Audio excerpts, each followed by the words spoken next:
সরকারের প্রতি অন্যান্য অনেক কারণে মানুষের কিছু অসন্তোষ আছে, ক্ষোভ আছে।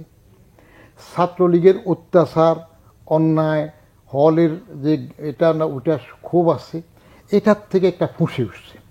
আদেশে কিন্তু হাইকোর্টে ছিল যে আগের 18 পরিপত্র বাতিল করা হইল, কিন্তু ওই আদেশের মধ্যে আরেকটা অংশ ছিল যে সরকার ইচ্ছা করলে এটা পরিমার্জন, পরিবর্তন বা চেঞ্জ করতে পারবে। এই যে পরিমার্জন বা পরিবর্তন করতে পারবে, এটা কিন্তু কোনো কন্ডিশনাল ছিল না যে ভবিষ্যতে পারবে অথবা 2 বছর পরে পারবে, সেটা ছিল না। তা না হলে, ওটা না থাকার কারণে this was also part of judgement.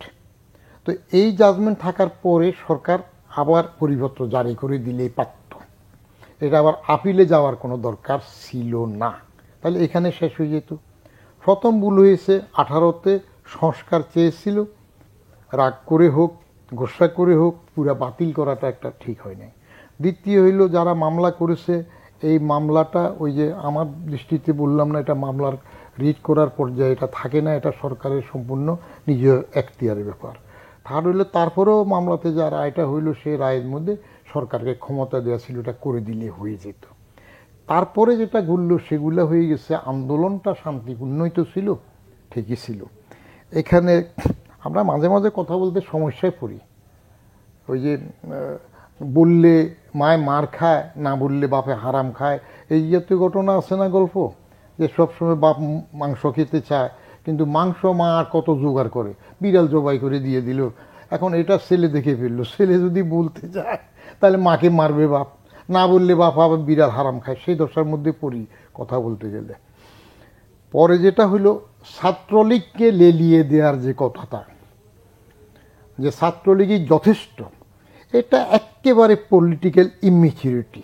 একটা শান্তিপূর্ণ সাধারণ ছাত্রদের আন্দোলন, সুশৃঙ্খল আন্দোলন, এটার মধ্যে এটা বলে যখন এই ঝামেলাটা হইল তখনই মারমুখী হইল। প্রশ্ন আসে, যেটা খোদ আমাদের আইজি সাহেবের এক বক্তব্য শুনলাম, যে সব তো এখন সুরে সুর গায়, কি কন্ট্রাক্ট পাওয়ার জন্য বলতেছে না আমার আবার বেঁধে নিয়ে যায় আইজি সাহেব, তাও বুঝি না, যে এগুলা জামাত শিবির করতেছে। এটা পলিটিক্যাল বক্তব্য হতে পারে, আইজি সাহেবের বক্তব্য হবে না। উনি নিয়ম মাফিক যারে ধরে অপরাধী পাবে ধরবে, যদি রাস্তা বেরোলে মনে করে যে আমার দ্বারা অসুবিধা, আমাকেও ধরতে পারবে, সেগুলো আছে। আর 154 একটা তো আছে, 50 দিয়ে যেমন ধরতে পারে। তো এই যে ছাত্র লীগই যথেষ্ট, সরকারের প্রতি অন্যান্য অনেক কারণে মানুষের কিছু অসন্তোষ আছে, ক্ষোভ আছে। ছাত্রলীগের অত্যাচার, অন্যায়, হলের যে এটা না ওটা ক্ষোভ আছে, এটার থেকে একটা ফুঁসে উঠছে। এই ফুঁসে ওঠার সাথে যোগ হয়ে গেছে যেটা বলা হচ্ছে অন্যেরা তৃতীয় পক্ষ। তো তৃতীয় পক্ষ যদি যোগ হয়ে আপনার ইন্টেলিজেন্স করছে কি পয়েন্ট ইনস্টিটিউশন, আমার খুব কান্না পেয়েছে, আমার চোখের পানি পড়েছে। বিটিভি পুরাই দিল, মেট্রো রেল পুরাই দিল, এগুলো তো আমাদের সম্পদ।